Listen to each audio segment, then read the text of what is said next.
que você bota os atores pra ficar desesperadamente, virar influenciador, pra poder ter seguidor, pra conseguir realizar o sonho de trabalhar como ator. E outra, que você tira a possibilidade de atores incríveis serem descobertos porque eles não têm seguidor. Um nível de ansiedade absolutamente desnecessário numa profissão que basicamente é a exposição, que é o se jogar, que é o viver o presente, que é alma, que é verdade, que é sensibilidade. E aí, quando você joga esse julgamento e a pessoa tem que fazer uma coisa que talvez ela não... Eu sou tímida, por exemplo. Ficar fazendo vídeo, ficar fazendo coisa no Instagram, não sei o que, pra ganhar seguidor, pra você conseguir ser chamado pra um teste. Isso é de uma brutalidade com a profissão do ator, de uma agressividade com o que é ser o ator e com o indivíduo, com a pessoa que escolheu essa profissão, muito grande, sabe? Eu fico revoltada, assim. Mamilos Café.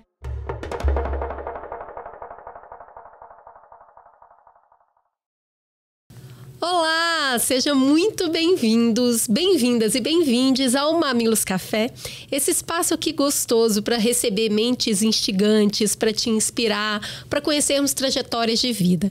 Esse lugar aqui é o seu, pega o seu banquinho, pega o seu cafezinho e vem que o papo vai começar. E vai começar, assim, bem suave e bem gostoso. Ela é movida à arte. Ela encontra na arte o combustível de comunicação, de conexão para transformação. Ela usa todo o potencial da sua voz, do seu corpo e do seu olhar expressivo para criar personagens profundos que marcam e que vão ampliar o repertório de escolhas daqueles que estão assistindo às suas obras. Há 20 anos ela preenche diferentes telas, sempre com muita qualidade e o que ela tem de melhor, muito carisma. Hoje, no Mamilos Café, uma brasileira que é cidadã do mundo, que nos dá muito orgulho, Alice Braga.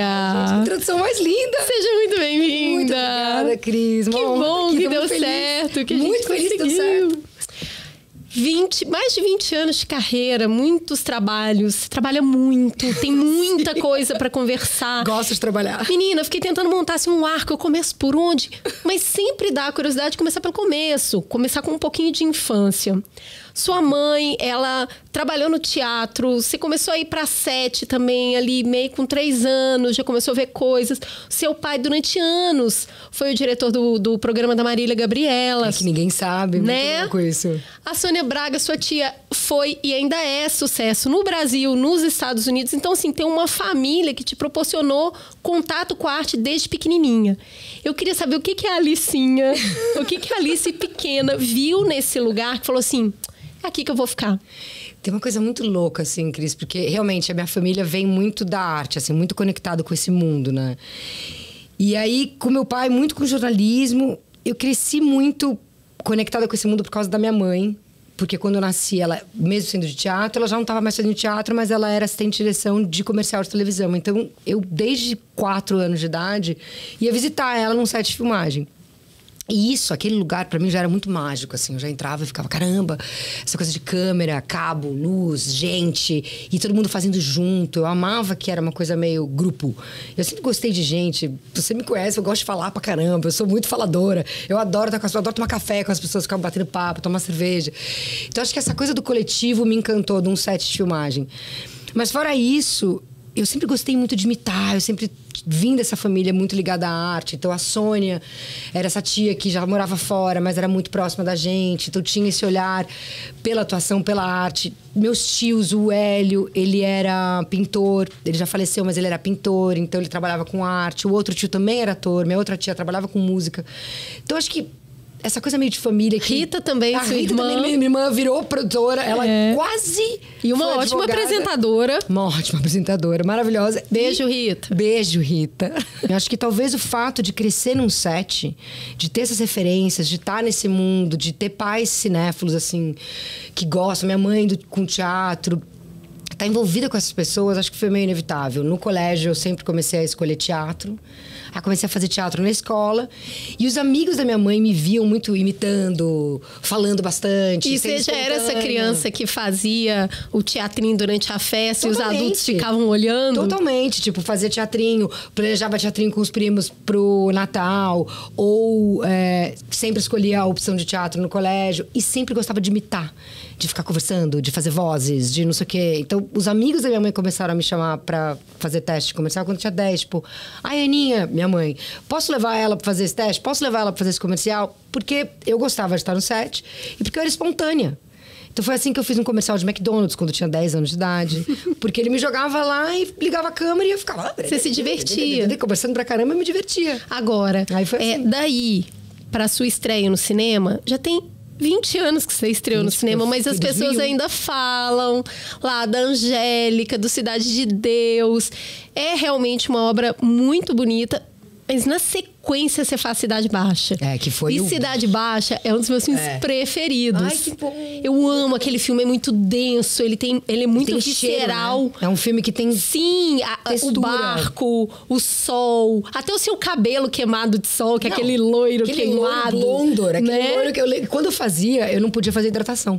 Porque ela não faria hidratação. Olha aí, então, isso ajuda a dar textura assim, mesmo pro filme. Não, suor. Agora, o que eu queria te perguntar? Você sai de um personagem que era uma garota carioca, que era a Angélica, garota carioca da Zona Oeste de São Paulo, tudo bem. Totalmente, mas não temos problemas com isso. Não, foi lá, encarou o negócio solar, super suave. Você foi para uma obra densa e você foi trabalhar no meio de uma dupla, Lázaro e Wagner, que já se conheciam há muito tempo. Há muitos anos, em Como é que você entrou no meio disso? Cara, foi muito lindo, porque eu era fã deles quando eles me chamaram para fazer esse projeto, porque eles estavam fazendo A Máquina, que é uma peça que lançou eles já eram atores. Tinha o Vladimir também. Tinha o Vladimir Brista e o Gustavo Falcão, que é sobrinho do João Falcão, que dirigiu a peça. E acho que escreveu também. E aí o Wagner e o Lázaro já eram muito amigos, já trabalhavam com teatro, mas foi essa peça especificamente que fez eles explodirem pro Brasil. Quando eu tava filmando Cidade de Deus, tava um momento muito lindo no Rio de Janeiro, porque eles estavam filmando, o Lázaro tava filmando Madame Satã, que pra quem nunca viu esse filme, assista, é uma obra-prima do nosso cinema. Também. Que é do Karim Ainus, que é maravilhoso. E eu tava fazendo Cidade de Deus e eles estavam em cartaz com A Máquina. Então eu vi A Máquina quando eu tava filmando Cidade de Deus. Aquele ano de 2001, pra mim, foi um divisor de água. Porque eu tava assim, quero ser atriz ou quero trabalhar em cinema? Ver eles na Máquina foi um divisor de água pra mim como atriz. Então, trabalhar com os dois, em seguida do Cidade de Deus, que foi o primeiro passo para dizer, cara, realmente isso é a coisa que eu mais amo fazer na vida, é isso que eu quero fazer, eu quero ser atriz. Poder trabalhar com eles em Cidade Baixa quase que foi uma confirmação, assim, bah. Agora vai. Agora vai, porque eles já estavam sendo uma inspiração quando eu estava fazendo o primeiro filme. E o meu segundo filme é entrar nessa dupla, que eu lembro claramente de cenas com eles, assim, de ver o olho, de sentir o coração, de olhar e falar, é isso. É sobre isso, assim, sabe? Não, e aí, especial. Tanto Cidade de Deus quanto Cidade Baixa foram filmes que tiveram projeção internacional, né? Eles foram muito bem fora. Isso fez com que uma agente americana te visse e falasse, vou ligar pra essa menina. Olha isso, né? Que puta visão de ver uma pessoa falando assim, essa menina aqui tem caldo. Demais. Vai dar. Cidade de Deus. Ela te liga e fala, quero te representar aqui nos Estados Unidos, e assim começa a sua carreira internacional. E eu falei pra ela. Ou seja, bons O que é um agente? Como é que funciona? Eu não fazia ideia. Ela me ligou, acho que eu tinha 19 anos, eu tava em Nova York. E eu falei, tá, mas como funciona? Aí ela me explicando. Então, não sei o que e tal. Porque eu não fazia ideia. Eu sabia como mais ou menos funciona no Brasil. Ela representa a gente, manda os roteiros, a gente lê. E aí, a partir disso, ela faz contato com os produtores de elenco ou com o diretor, e a gente faz teste, e é assim que vai. Esse é o trabalho dessa agente. O que foi mais difícil nesse início, a partir do momento que você virou pra ela, vamos, e começou a vislumbrar essa carreira fora do Brasil? Cara, é engraçado, porque muita gente acha que eu planejei, assim, quero ir pra fora do Brasil.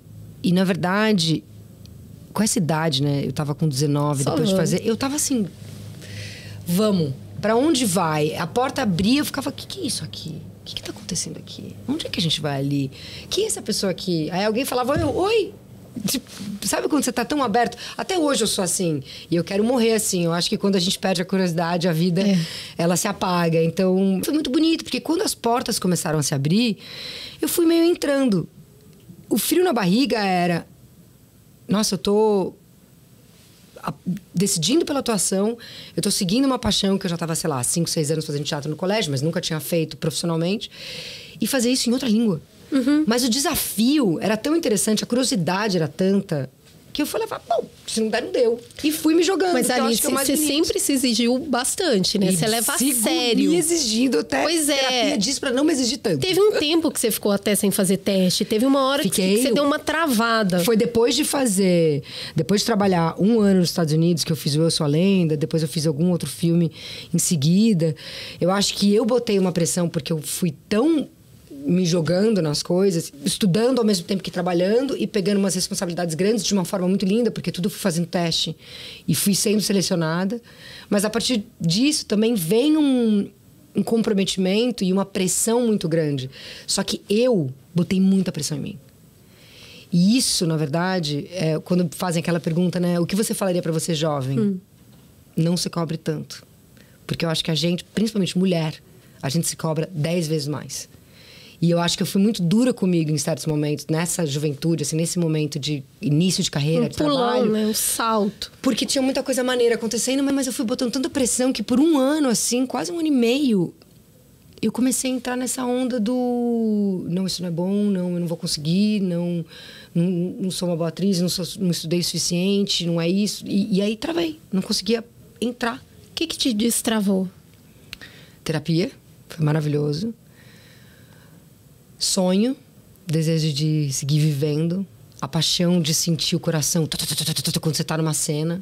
Acho que foi me reconectar com essa curiosidade, com essa liberdade. Então, eu acho que o que me destravou foi meio isso, assim, foi tentar entender de onde vinha essa pressão que eu botava em mim, que eu boto até hoje, mas tento, né, equilibrar, de não ser tão dura, de... Você se assiste? Depois você assiste tudo que você produz? Não? Não. Melhor não, né? Já entreguei. Assista um pouquinho e falou, maneiro, valeu. Assiste 5 minutos. Senão eu já fico assim, ai meu Deus Deixa do céu. Eu dar um saltinho, assim. Deixa eu dar um saltinho aqui no tempo pra eu falar do meu queridinho, Rainha do Sul. Amo Teresa Mendoza. La Teresa Mendoza, Teresita. Amo Camila Vargas. La Camila Vargas, que habla assim. Sim, muito mala. Sim, muito mala. E ela fuma, então vai ficando mais vai. Assim. Cara, a série é muito legal, eu me diverti. Foi um trabalho muito longo, né? São 5 temporadas, foram 6 anos de trabalho.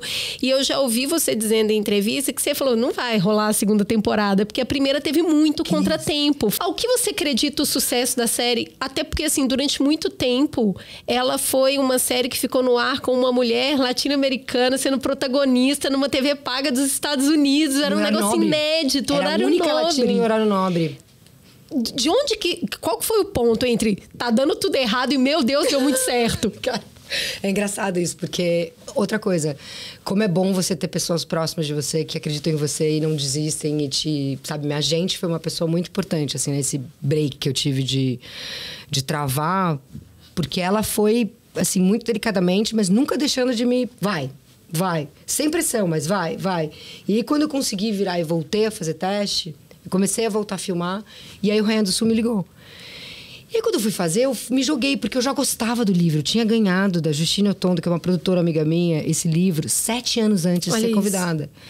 E quando eles falaram, eu falei, gente, essa história é maravilhosa, mas já foi feita em espanhol. Eles não vão fazer a versão americana. Eu falei, pô, maneiro. Vamos explodir as coisas aí, Vamos explodir as coisas, vamos correr, vamos matar gente. E aí, vamos embora. Aí fui, comecei a trabalhar, comecei a fazer a série, que foi incrível. Mas eu nunca pensei assim, porque eu nunca tinha feito televisão. Foi a primeira vez que eu fiz televisão. Eu tinha feito só algumas coisas na Globo, mas tudo meio como se fosse curta. Era uma minissérie, episódios, participação especial, que no mundo de quem faz cinema é quase fazer um curta-metragem.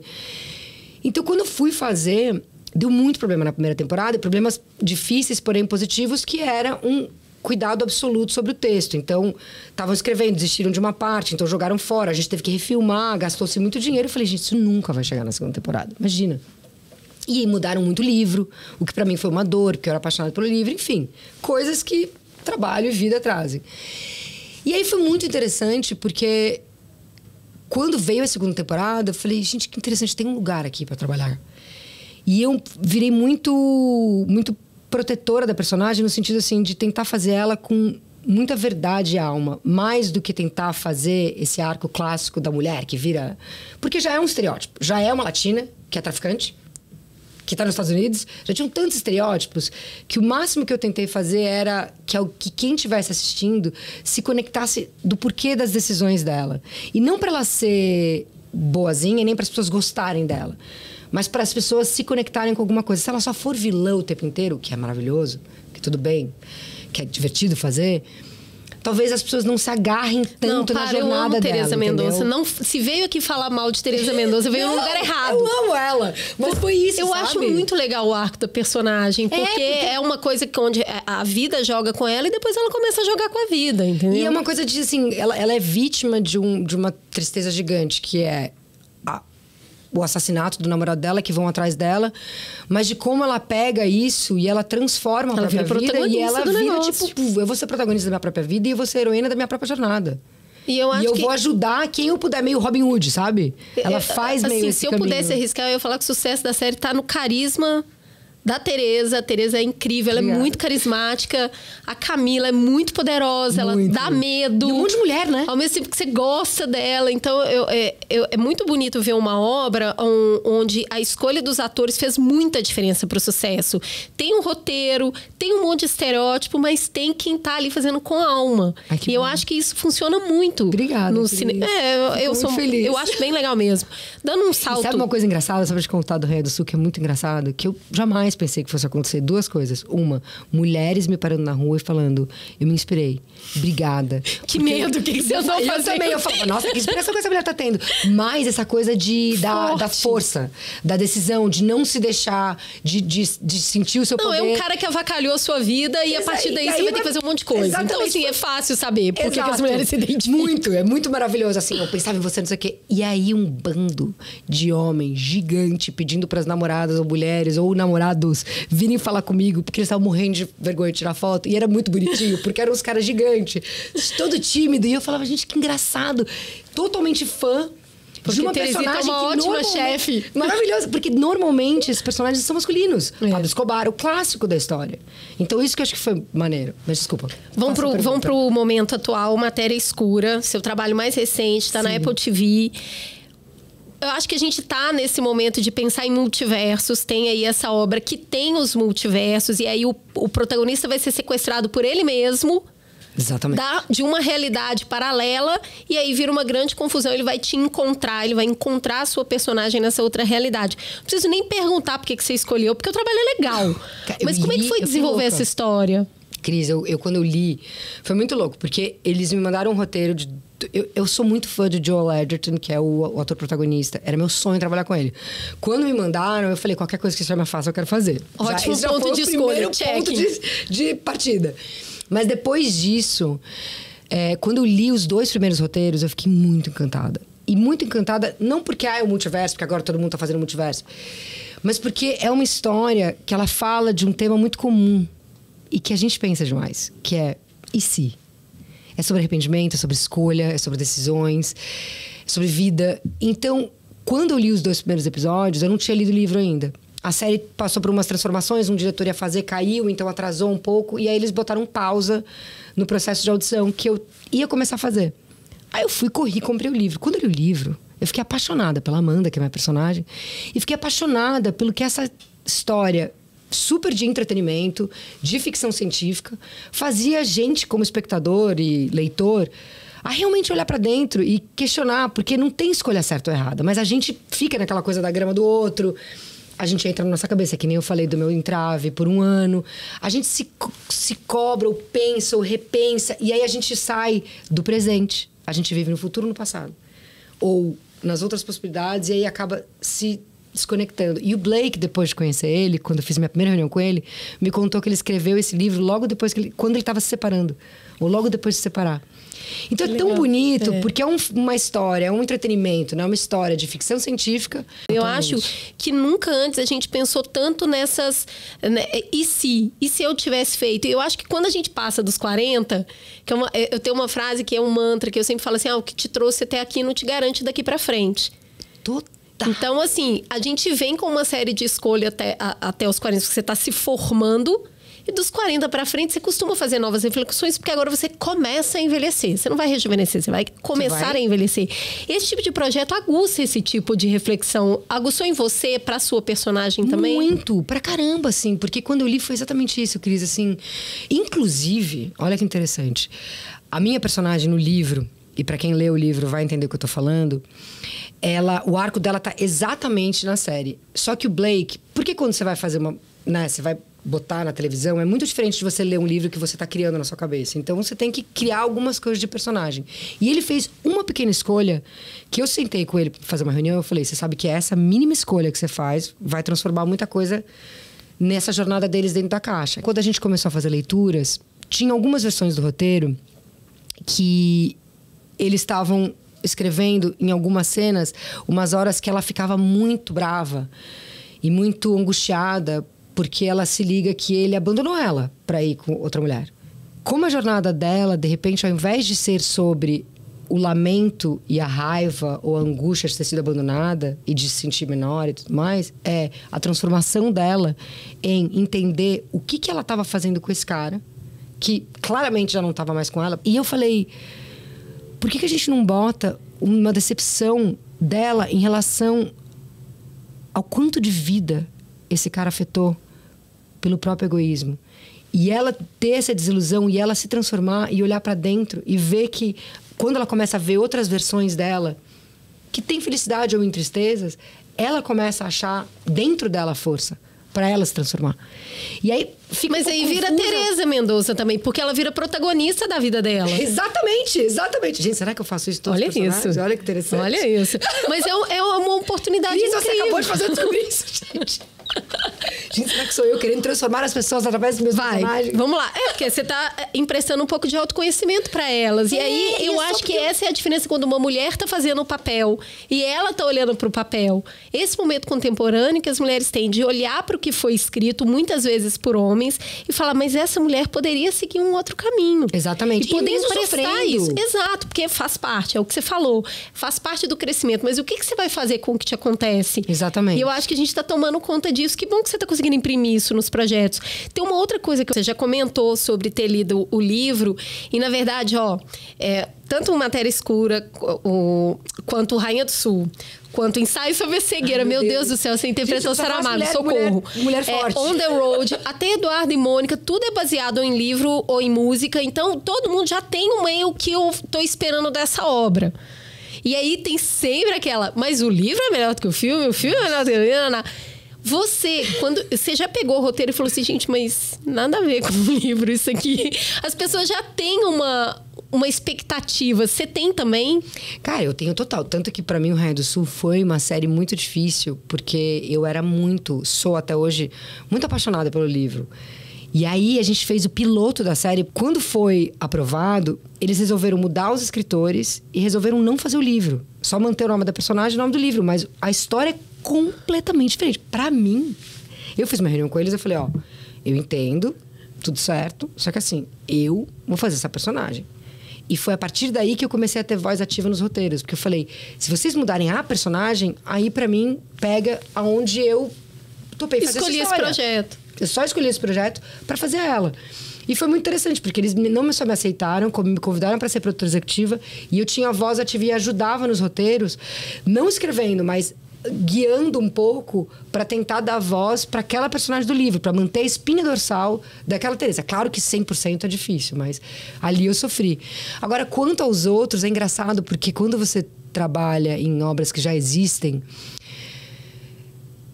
você tá mexendo no imaginário, né? Das pessoas. Que é a coisa mais linda. Sobre a Cegueira, quando falaram que ia fazer, eu já fiquei brava. Falei, pra quê? Pra que vocês vão filmar? Pra que vai fazer isso? Pra quê? Deixa só o livro. E não, cara, foi super legal. Tem Mark Ruffalo, né? Não, gente, tem Gael, tem todo mundo. Gael. Tem Julianne Moore, tipo, muito especial. Aí eu falei, vocês estão roubando o jogo, coloca Alice Braga.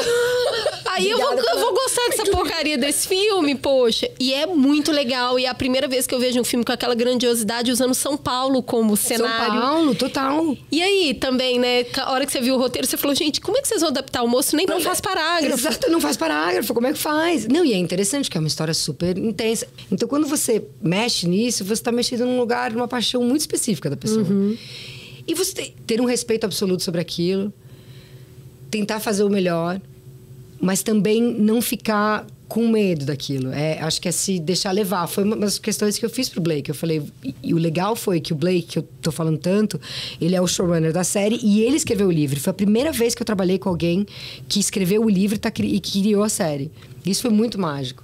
Então, eu acho que tem um respeito absoluto pelo imaginário das pessoas, mas tem também um desejo de quase pedir uma permissão e ir. Porque senão a gente fica presa na cabeça, fica presa no querer acertar. Assim, eu já vi você falando em entrevista que é bem difícil para você escolher o projeto. Eu fico imaginando que chega uma pilha, você dá uma olhada e fala, meu Deus. Eu quero fazer tudo. Mas o que tem, assim, de fundamental, que é a primeira coisa que te chama atenção ou que você não abre mão num projeto? O que ele tem, que ele se apresenta como muito atraente para você? Acho que roteiro. Acho que quando o roteiro você não sente uma força ou não sente uma estrutura, um arco, ali é a base de tudo, assim, é a bíblia da vida. Então, se no roteiro você ficar, não, mas talvez a gente mude e tal, aí você fala, então tá bom, então me manda quando tiver outra versão, porque... Na volta a gente compra. Né? Senão você vai num lugar perigoso. Acho que é muito roteiro e bastante quem tá envolvido no projeto, porque quando a gente faz um filme, né, é um casamento, assim, ou uma série, você... dá a mão para aquelas pessoas e vai sonhar junto por um bom tempo. É tão precioso aquilo, e é uma das coisas que eu falei, né? Quando eu era pequeno, que eu mais gostava era o fato de não se faz sozinho. É tão bonito isso do cinema, assim como do teatro, que você só faz no coletivo, você só faz junto. Não existe fazer sem o diretor, sem a moça do catering, sem o motorista, sem o gaffer, sem o eletricista. Pois é, eu acho que tem uma coisa maravilhosa, que é o tanto de gente que você consegue levar para o cinema nacional, levar para assistir um filme num cinema que é feito com unha, né? Com suor, com sangue. Ao mesmo tempo que você trabalha no cinema americano, que é uma indústria totalmente estruturado, tem muito investimento. O que você acha que uma indústria tem para emprestar para outra? Eu acho que a gente, para eles, a paixão. Porque todo mundo aqui no Brasil, quando eu filmo aqui, eu sinto muito uma sensação de pertencimento e de carinho. Sabe? Todo mundo sente... Apaixonado. E todo mundo sente... Exatamente, apaixonado. Todo mundo sente que faz parte, que está contando aquela história junto. E eu acho que lá tem isso. Claro que tem. Mas o fato de ter uma indústria maior, de ter toda essa estrutura e tal, eu sinto que tem uma diferença. No cinema, eu digo, né? Quando a televisão é um pouco diferente. Mesmo as pessoas se envolvendo e tal, eu acho que tem um lugar caloroso. E talvez seja a cultura realmente, talvez seja porque somos latinos, talvez porque a gente sabe o quanto a gente batalhou todo mundo para isso estar existindo.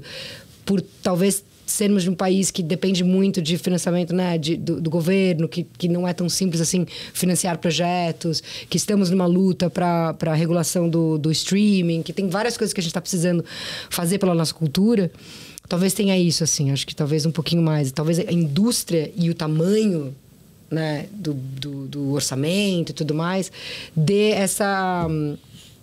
A palavra é frieza, mas esse distanciamento, assim.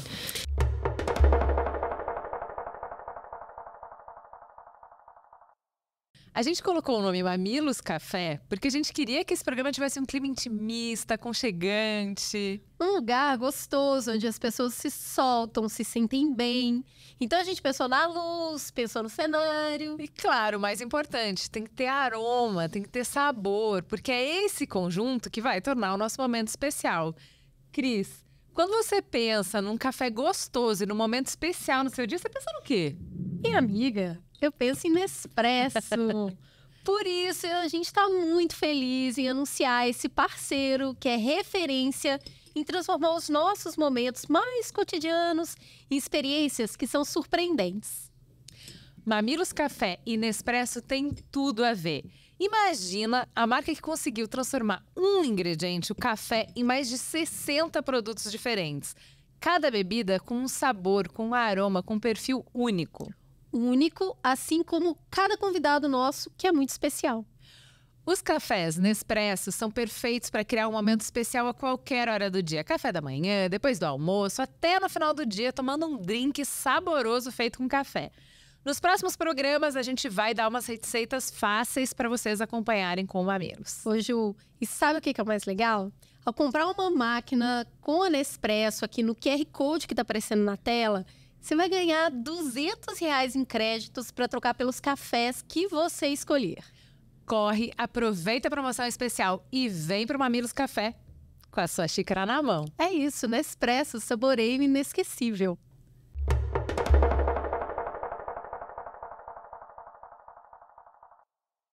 Agora, com tantos projetos que já passaram pela sua mão, a gente falou agora de Matéria Escura, as escolhas, né? Tem alguma coisa que você tem arrependimento por ter feito ou por ter deixado de fazer? E você tem algum exemplo que você possa falar? Nossa, Cris, ótima pergunta.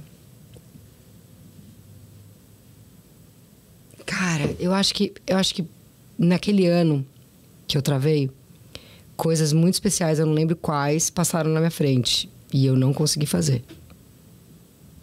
E eu acho que ali já pensei no aonde teria ido se eu tivesse feito essa decisão, se eu tivesse aberto essa porta, se eu tivesse tomado essa curva. Mas tem algum que você pegou e depois você falou, pra que eu tô fazendo aqui? Não era isso. Mudou demais ou não encaixou o trabalho. A autocrítica, né? Disso, de depois de pronto, você fala... esse eu não precisava ter feito. Sabe uma coisa que eu fiz, que eu tive muito carinho por todo mundo que fez? Olha, engraçado, nunca falei isso. Até porque eu era tão nova.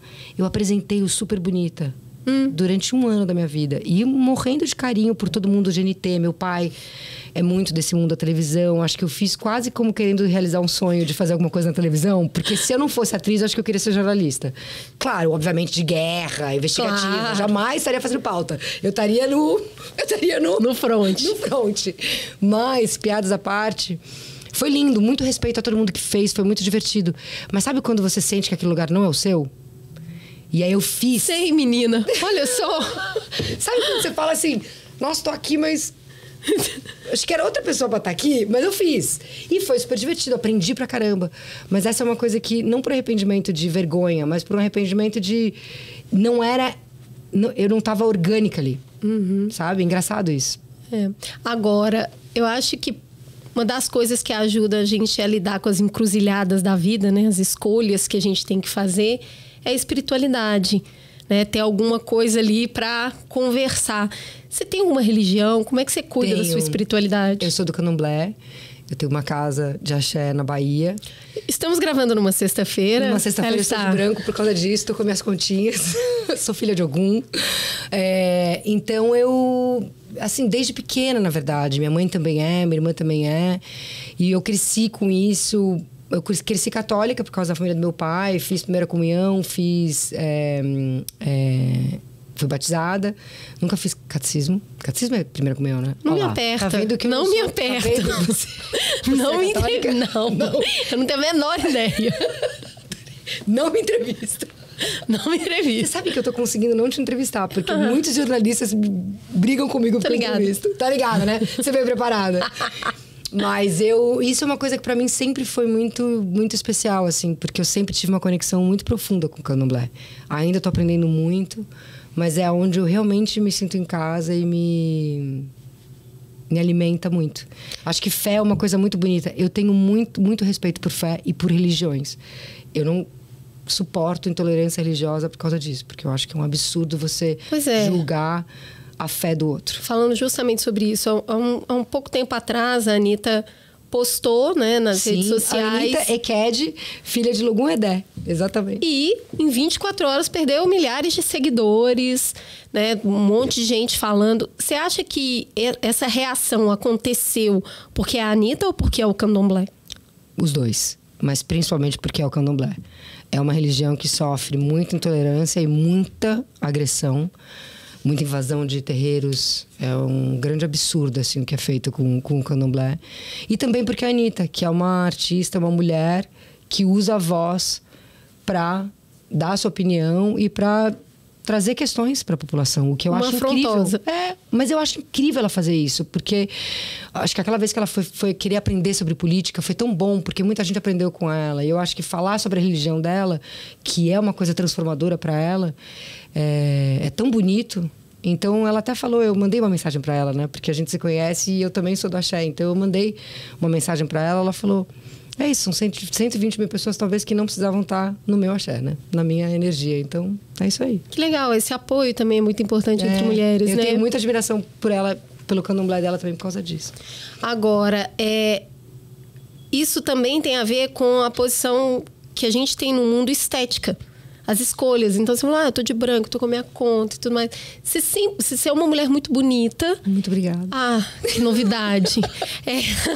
Eu tenho vergonha, mas eu agradeço. Mas de uma beleza muito natural. Assim, de uma beleza que tem pouca intervenção, inclusive de pinturas. Total. Né? Mas você já sofreu pressão estética? Você já sentiu que, tipo, precisava mais isso ou mais aquilo? Nossa, tinha que muito. aplicar? Como é que você lida com isso? Nossa, Cris, muito, porque é isso, né? Parte da profissão, né? Então, a partir do momento que você é uma mulher atriz, automaticamente já vem toda uma coisa de maquiagem, cabelo, sexiness. E ainda mais eu, 20 anos atrás, latina nos Estados Unidos, imagina, o sexy vinha antes de qualquer coisa. Qualquer descrição de personagem, outro estereótipo que eu não falei. E aí eu já sofri, assim, mas nunca numa barra pesada. O engraçado é que eu nunca me senti, por exemplo, eu adoro me maquiar, mas eu adoro fazer uma maquiagem simples, que é muito difícil. Então, todos os maquiadores que trabalham comigo, eles sabem quem são, eu amo todos eles morrem de rir, porque eles já chegam falando, nada de maquiagem, né? Eu falei assim, por favor, faz a cara de que eu nasci assim. Exatamente. Porque eu não me sinto eu. E aí, quando qualquer coisa que te tira da sua personalidade, do seu centro, de quem você de fato é, eu fico... Foi que nem o que eu tava falando do Super Bonita. Foi uma experiência linda, mas eu não sentia que era meu lugar. Também por isso, porque eu nunca fui... Eu sempre fui a garota que tava lá fora jogando bola, subindo em árvore e tudo mais, do que tá pintando a minha boneca. Então, não é orgânico pra mim o fazer maquiagem. Eu adoro me maquiar. Eu tô de rímel. Eu cheguei aqui, eu falei, peraí, gente, que eu quero fazer uma pelezinha. Mas porque é uma coisa minha, de vaidade.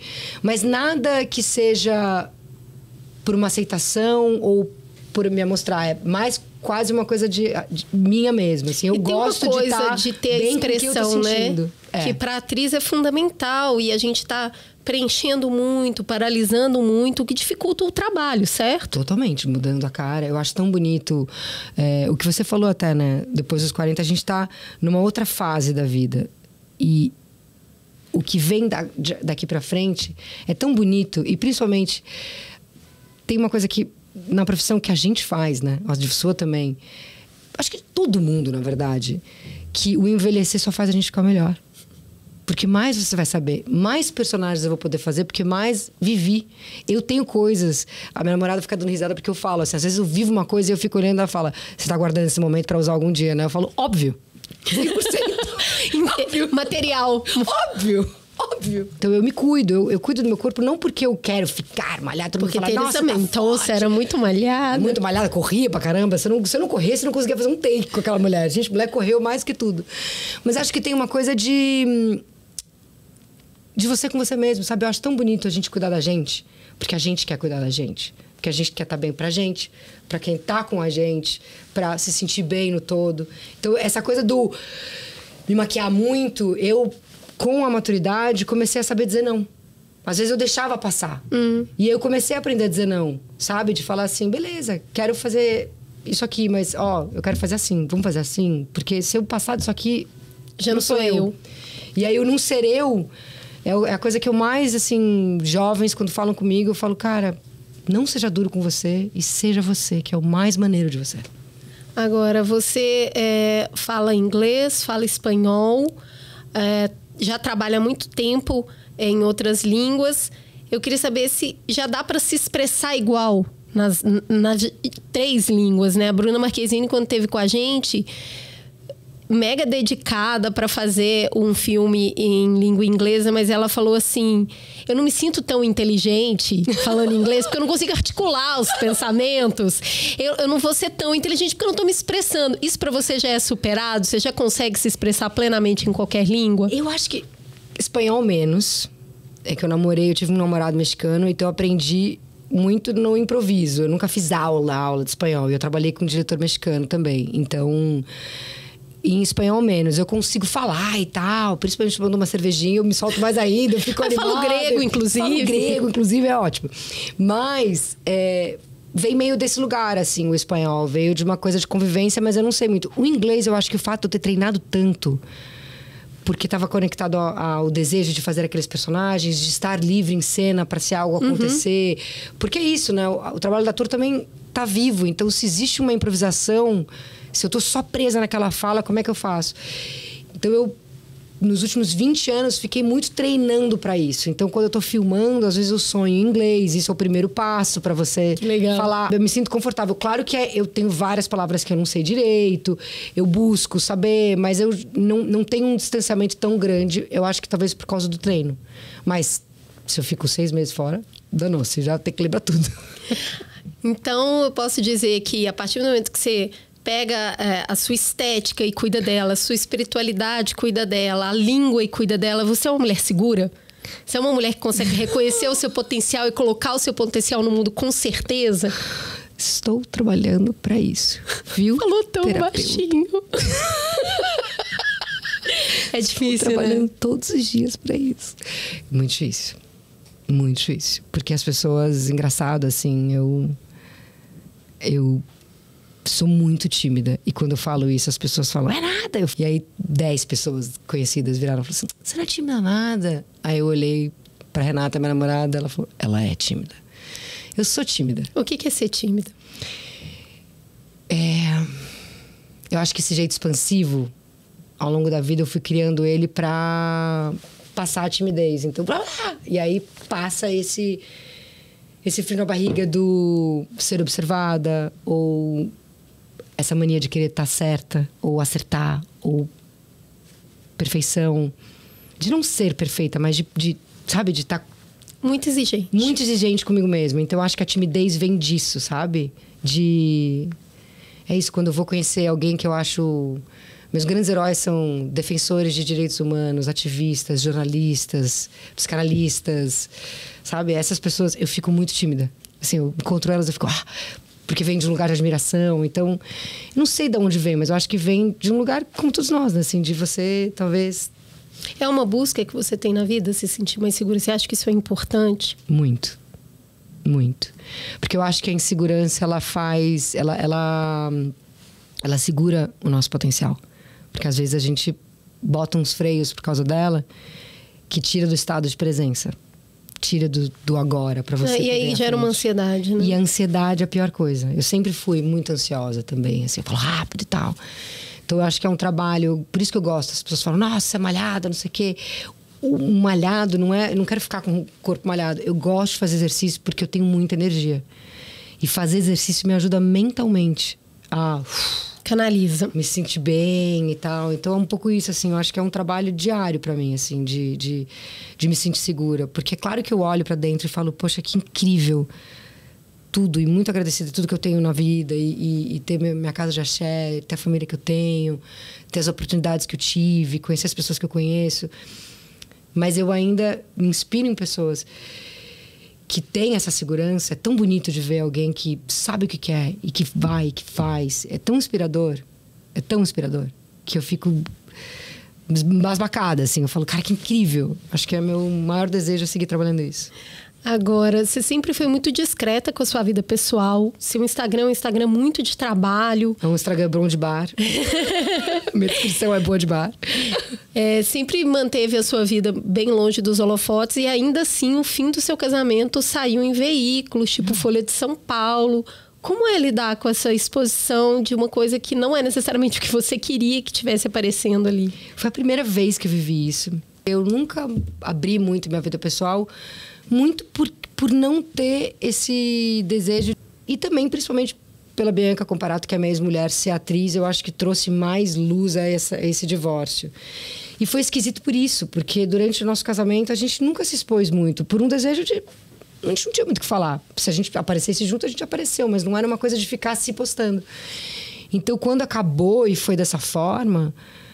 Foi pela primeira vez que eu falei, gente, que doideira, né? Quando a sua vida é uma coisa aberta.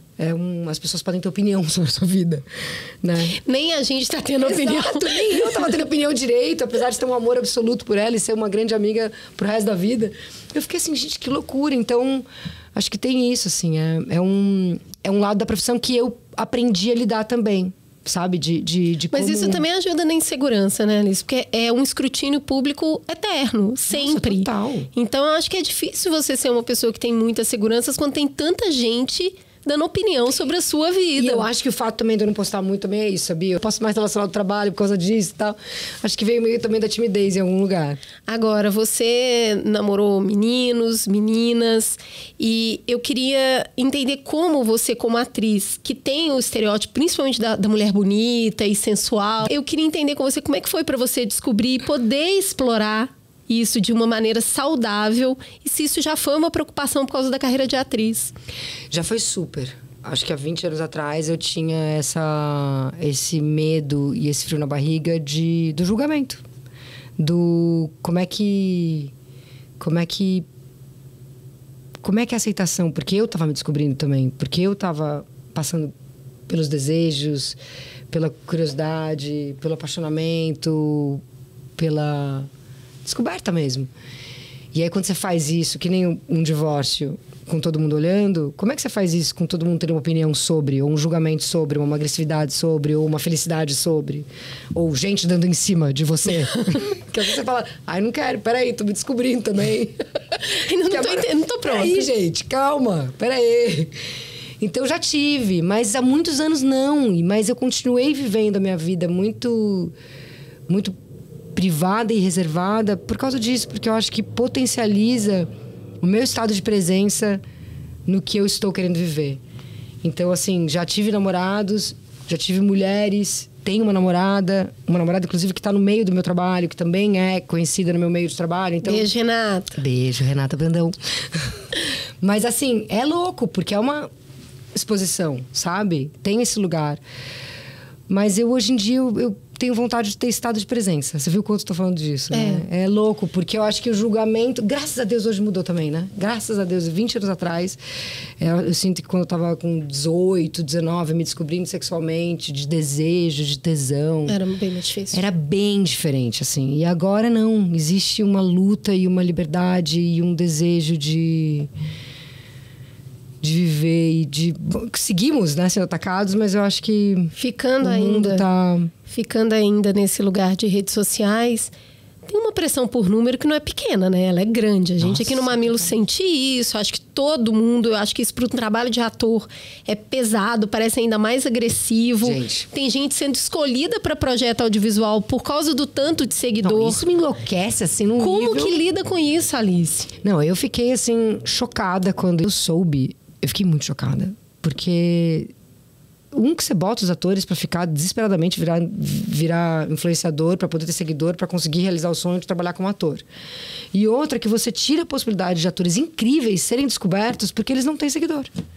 Então, sim, você abre um nível de ansiedade absolutamente desnecessário numa profissão que basicamente é a exposição, que é o se jogar, que é o viver o presente, que é alma, que é verdade, que é sensibilidade. E aí, quando você joga esse julgamento e a pessoa tem que fazer uma coisa que talvez ela não... Eu sou tímida, por exemplo. Ficar fazendo vídeo, ficar fazendo coisa no Instagram, não sei o que, pra ganhar seguidor, pra você conseguir ser chamado para um teste. Isso é de uma brutalidade com a profissão do ator, de uma agressividade com o que é ser o ator e com o indivíduo, com a pessoa que escolheu essa profissão, muito grande, sabe? Eu fico revoltada, assim. Eu espero... Dizem que tá mudando e eu espero realmente que mude, que não fique nisso. Não satisfeita em trabalhar bastante, você também dá muita com muita voz... vontade de entrevistar a Cris. Muito. Se segura, comporte-se. Muito. Não satisfeita com isso, você também tem emprestado muito da sua voz e dos espaços que você ocupa para defender causas indígenas, causas ligadas à preservação ambiental. Como é que você entrou nessa? Como é que você embarcou no ativismo? Eu fui convidada pelo Greenpeace há 8 anos para ir para o Rio Tapajós. Eu já era conectada, já li um pouco, eu sempre fui muito fã de jornalista, meu pai jornalista e tal, eu sempre, né, o fato dele ter dirigido a Marília Gabriela durante 17 anos, ele entrevistou, sei lá, do Gaddafi todos os presidentes do Brasil, aos escritores, a atores, então era um jornalismo muito bonito de ver e de participar. Mesmo não sendo ativista, é um jornalismo muito bonito, assim, O real, assim. E aí, acho que isso sempre me trouxe esse lado na vida. Quando o Greenpeace me convidou, meio atiçou isso. Quando eu fui para a Amazônia, estive lá com eles, nesse acampamento que eles convidaram, que era contra a construção da hidrelétrica no Rio Tapajós. Graças a Deus não passou. Era no governo Dilma. E ali, naquele momento, me deu uma chave a gente tem que fazer mais. Isso aqui tá muito sério. Assim, já sabia que era muito sério. Mas aí você viu, né? Mas aí quando você tá lá, acho que foi aonde deu a chave, assim. Já sabia que era sério, já lia muito, já fazia um pouco tal, não sei o quê, mas acho que faz 8 anos que essa chave virou. E aí, a partir disso, eu comecei a me conectar mais com pessoas da causa, com ativistas, com pessoas que eu admirava. Comecei a ler mais sobre o assunto e comecei a querer que me usassem para isso. Assim, gente, me usa, quero jogar luz nessa história. Eu quero fazer. Com as minhas próprias atitudes, de entender que atitudes como indivíduo, como ser humano, como sociedade eu devo tomar. E como eu posso, através de uma plataforma que não é totalmente exposta, porque eu não posso tanto, mas de poder dar voz, de poder... Sabe, dar voz não, porque você não dá voz para ninguém, de jogar luz à causa. Isso era importante. Esses são os aprendizados que a gente tem quando a gente passa a se envolver, principalmente conhecer pessoas, né? Que não é a causa, é aquela pessoa. Eu vi aquela pessoa, ela tem nome. Não é a Amazônia. Eu quero uma Amazônia gigante. É engraçado, você fala, vou pra Amazônia. Ninguém pergunta aonde. Gente, a Amazônia são vários lugares. Qual parte da Amazônia você vai? E eu acho que é trazer um pouco as pessoas mais para perto da causa indígena, de entender que quem está segurando o céu, de quem está na batalha de frente pelo clima, pelo futuro de todo mundo, são eles. De entender que aonde a gente está péssimo e só vai piorar. Então, tem várias coisas que para mim se tornaram partes assim no meu cotidiano mesmo. Alice, pra gente ir pro final... Não! Eu ganhei bolo, tá? A gente queria dizer que esse bolo foi feito para mim. Tá? Isso mesmo. Só pra você saber. Ela falou que não ia comer durante a entrevista, porque ela ia cuspir no microfone. Porque eu sou ansiosa. Falei aqui que eu sou ansiosa, eu vou engolir. Olha só. Filme, comercial, série. Você já passou por um pouco de cada coisa. Eu quero saber se a gente pode esperar a Alice Braga na novela, que é o que eu quero. Eu quero saber se tem convite, eu quero saber os próximos passos. Não, eu já tive muito convite, sempre quis fazer. Acabei nunca fazendo, porque eu tava sempre atrelado a algum trabalho. Porque como são... É um ano, né? Aí é casamento real oficial, real oficial. 1 ano de namoro, assim, E aí, nunca rolou. Mas eu tenho muita vontade. Encontrei com algumas pessoas. Vocês estão ouvindo, diretores? Eu tenho muita vontade. Inclusive porque é um meio de comunicação tão incrível. E é brasileiro, as nossas são as melhores do mundo. É um jeito de atuar, é uma velocidade de atuação, de volume muito forte. Então, eu tenho curiosidade de... Acho que tem uma coisa gigante em fazer novela no Brasil, que é chegar na casa do brasileiro. Exatamente, comunicação, né? A gente, geral. Eu acho que, principalmente quem tá trabalha muito com material de internet, tende a acreditar que a TV aberta no Brasil, ela tá um pouco menor. Não está, pessoal. Todo mundo assiste novela. O Brasil não diminuiu, tá, gente? Assiste muito. E eu muita achei legal, novela. porque quando eu tava com a Eliane Brum lá, ela me chamou pra fazer um negócio com ela na Amazônia, lá em Altamira. E aí eu adoro ficar perguntando, né, pras pessoas, assim. E era um bando de jovens, ribeirinhos, beiradeiros e indígenas. E aí, todo mundo de 18, 20 anos. Aí eu ficava perguntando, o que vocês assistem? O que vocês estão assistindo? Aí todos eles têm baixado no celular. Todo mundo assiste no celular, claro. Nova geração. E era Netflix e Globoplay para poder assistir novela. Ou seja, todo mundo continua assistindo novela, gente. Continua e é muito legal. Eu espero muito em breve te ver em uma novela. Também, tomara que dê certo. Quero muito. Vamos agora só para o nosso encerramento, para as pessoas te conhecerem um pouco mais através do que você consome. Então me fala um filme que você sempre assiste porque você gosta muito. Gente, um filme que eu sempre assisto, que pergunta maravilhosa, porque às vezes eu demoro para assistir de novo.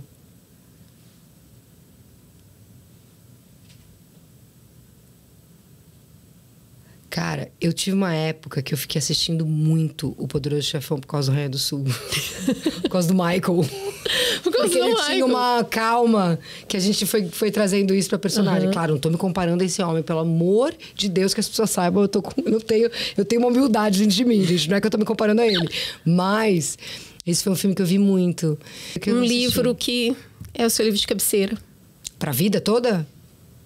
Pra vida toda? Ah, na vida toda é muito tempo. Mas um livro que ficou muito tempo na sua cabeceira.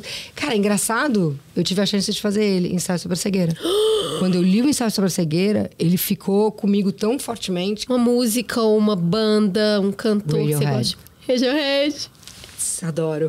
Uma banda meio triste, meio profunda, mas que eu amo. Eu vou morrer, mas eu vou morrer bonito. Vou morrer bonito. Eu gosto muito do Tom York. Eu sou louca por este homem. Muito bom, muito bom. Foi um prazer te receber. Mamilos Café é seu, você sabe disso. Desde que a gente começou, tá aí esse TTT pra gente conseguir se encontrar. E eu não quero que você vá embora sem presentinhos bonitinhos que eu trouxe pra você. Peraí. Mentira! Ai, mas muito obrigada, Cris. Eu fiquei muito feliz. Eu sou muito fã de vocês. Inclusive, eu me inspiro nas minhas questões muito com vocês. Ah, que demais. Porque acho que quando a gente escuta os temas, aonde vocês vão, é tão bonito. Que é isso, essas questões de segurança, de olhar pra dentro, de questões da vida. Para de me entrevistar. Eu vou Olha aqui, entrevistar ela, gente, cafezinho do Mamilos Café pra você. Pra você ouvir. Café de vocês são muito chiques, muito chique. E eu trouxe esse livro que eu achei que você ia gostar bastante. É da Miriam Leitão. Então, eu gosto muito do olhar da Miriam Leitão sobre a Amazônia. Então, é Encruzilhada na Amazônia, o poder da destruição e o tempo das possibilidades. Que da Intrínseca. É muito bem escrito. É muito legal a visão de uma economista que, antes disso, né, é uma grande democrata, é uma mulher que defende e trabalha na democracia. E é muito legal o jeito que ela enxerga a Amazônia. Eu acho que ajuda a ampliar aí as percepções. Gente, eu não sabia que tinha esse livro, não. Aqui você deixa, aqui você deixa. Cara, o nosso trabalho é esse. Eu adorei. Muito obrigada. Seja sempre muito bem-vinda, lançando projetos quando você for fazer a novela. Aí, eu pressionando pela novela. Eu vou fazer. Aí você volta, tá? Me chama de novo, vai. Chama, porque a gente tem muitas versões aqui. Tem muita coisa ainda. Da próxima eu deixo você me entrevistar. Por favor. Tá bom? Algumas perguntas, pelo menos. Tá bom, vou pensar. Gente, muito obrigada pela companhia. É uma delícia ter vocês aqui. Eu espero que o cafezinho daí não tenha esfriado, porque semana que vem tem mais. Um beijo. Mamilos Café.